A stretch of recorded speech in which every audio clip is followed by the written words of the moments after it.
بسم اللہ الرحمن الرحیم۔ سلجوقیوں کا ظہور اور عروج تاریخ اسلام کا ایک روشن پہلو ہے۔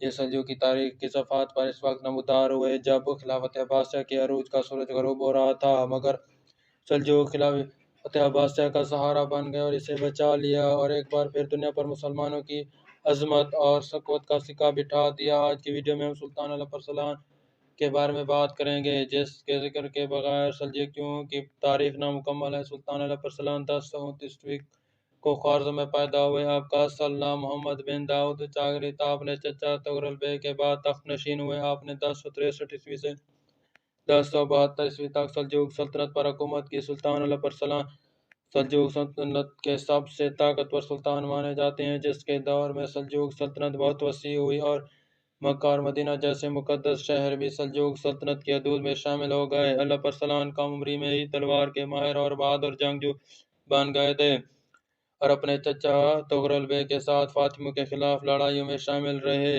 اور اپنے والد چاغری بیگ کی وفات کے بعد 1067 کو خراسان کا گورنر بن گئے۔ جب 1063 میں آپ کے چچا کا انتقال ہوا اور اس نے اپنا جانشین اپنے بیٹے سلیمان کو مقرر کیا، جو بہت چھوٹا تھا اور تخت سنبھالنے کے قابل نہ تھا، تو آپ نے اس کے خلاف بغاوت کر کے اسے تخت سے اتار دیا اور خود تخت نشین بن گئے۔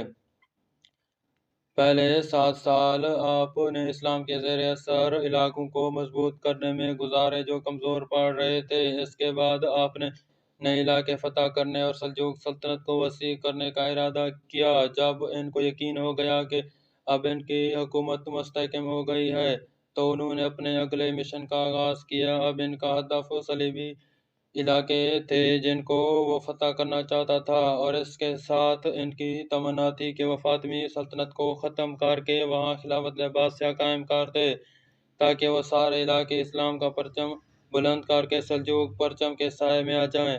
اس مہم کے لیے الپرسلان نے اپنے مجاہدین کو جمع کر کے ان کے ساتھ آرمینیا اور جارجیا پر حملہ کر دیا۔ اللہ تعالیٰ نے سلطان اور مجاہدین کو فتح نصیب کی۔ اس کے بعد الپرسلان نے اپنے مجاہدین کے ساتھ شمالی شام کی طرف پیش قدمی کی تاکہ وہاں حلب میں موجود قائم مرداسیہ حکومت کو ختم کیا جا سکے۔ سلطنت مرداسیہ ایک کفریہ حکومت تھی جو صالح بن مرداس نے 414 ہجری میں قائم کی تھی۔ الپرسلان نے اس حکومت کو ختم کر کے وہاں ایک عباسی خلیفہ بٹھا دیا۔ اس کے بعد وہ جنوبی شام کے علاقوں کی طرف بڑھے جہاں انہوں نے مسلمانوں کا عظیم قبلہ اول فتح کیا۔ سلجوقیوں کی ان فتوحات سے رومی شہنشاہ رومانوس چہارم کے دل میں غصے کی آگ بھڑک اٹھی، جس نے اپنی فوج کو جمع کر لیا اور مسلمانوں کے خلاف جنگیں لڑیں، جن میں سب سے اہم جنگ منزکٹ کی جنگ ہے جو 1070 میں رومیوں اور سلجوقیوں کے درمیان لڑی گئی۔ یہ رومانوس کی آخری جنگ تھی۔ اس جنگ کا شمار دنیا کی سب سے بڑی جنگوں میں ہوتا ہے۔ اس جنگ کی فتح مسلمانوں کے لیے بہت اہمیت کی حامل تھی۔ رومیوں کی فوج 2 لاکھ تھی، جس میں نائٹس بھی شامل تھے۔ 1 لاکھ سرنگیں کھودنے والے اور 1000 مزدور تھے۔ جنگ سے پہلے الپرسلان نے معاہدے کی پیشکش بھی کی، مگر رومانوس نے ٹھکرا دی۔ الپرسلان 20,000 کے لشکر کے ساتھ رومیوں کے مقابلے میں نکلے۔ منزکٹ کے مقام پر میدان جنگ بنا۔ یہ بدھ کا دن تھا اور سلطان الپرسلان پہاڑ کی چوٹی پر چڑھے اور رومیوں کی فوج کو آتا دیکھنے لگے۔ اس کے لوگ یہ سمجھنے لگے کہ شاید سلطان ڈر گیا اور واپس جانے کا حکم دے گا۔ اس کے لوگوں نے سلطان سے پوچھا کہ کیا سوچ رہے ہیں، تو سلطان نے کہا اتنے زیادہ سپاہی ایک ساتھ آ رہے ہیں، جب انہیں ہم قتل کریں گے تو کہاں دفن کریں گے؟ اس کے سپاہی حیران ہو گئے اور ان کا جذبہ بہت بڑھ گیا۔ سلطان الپرسلان متقی حکمران تھے۔ انہوں نے فتح حاصل کرنے کے لیے دینی اور دنیاوی دونوں اسباب اختیار کیے۔ وہ علماء کے بہت نزدیک تھے اور ان سے نصیحت حاصل کرتے تھے۔ اس موقع پر عالم دین ابو نصر محمد بن عبد المالک بخاری نے مشورہ دیا کہ جمعہ کے دن سپہر کو جنگ مناسب ہوگی، جب خطیب مجاہدین کو خطاب دیں گے۔ جب جمعہ کا خطبہ اور نماز ہو چکی تو دونوں لشکر آمنے سامنے ہوئے۔ اس وقت سلطان گھوڑے سے اترے اور اللہ تعالیٰ سے دعا مانگنے لگے۔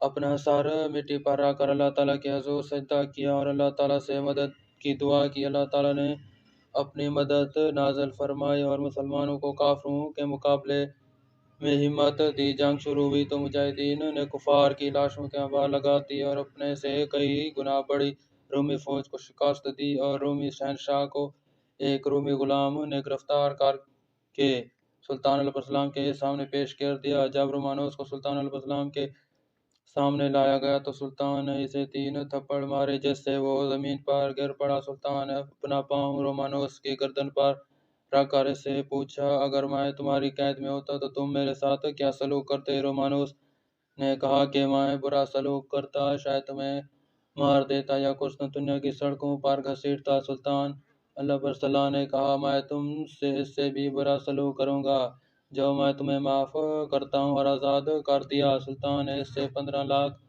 درہم تاوان لے کر اسے اپنے قاصدوں کے ساتھ اس کے علاقے میں پہنچا دیا۔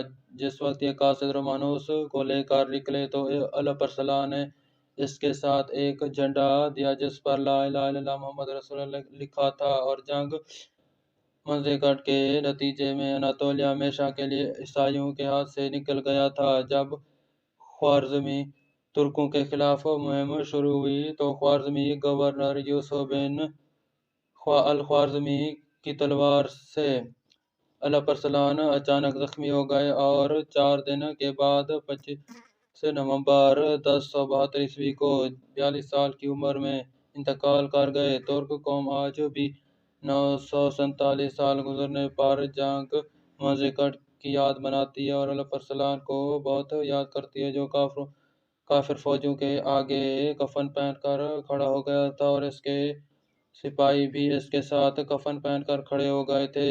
اللہ تعالیٰ نے انہیں فتح نصیب کی۔ یہ نہ صرف اللہ تعالیٰ کے نام پر لڑنے بلکہ شہید ہونے کے لیے بھی تیار تھے۔ سلطان علیہ السلام جیسے جنرل جب بھی آتے ہیں، یورپ کے رومانوس شکست کھا کر بھاگ جاتے ہیں اور اناطولیہ سے لے کر کابل غزہ تک صرف قابل لیڈر ہی یاد کیے جاتے ہیں۔ علیہ السلام ہو، سلطان محمود غزنوی ہو یا سلطنت عثمانیہ کے بانی عثمان غازی ہو، مسلمانوں کے دلوں میں ہمیشہ رہیں گے۔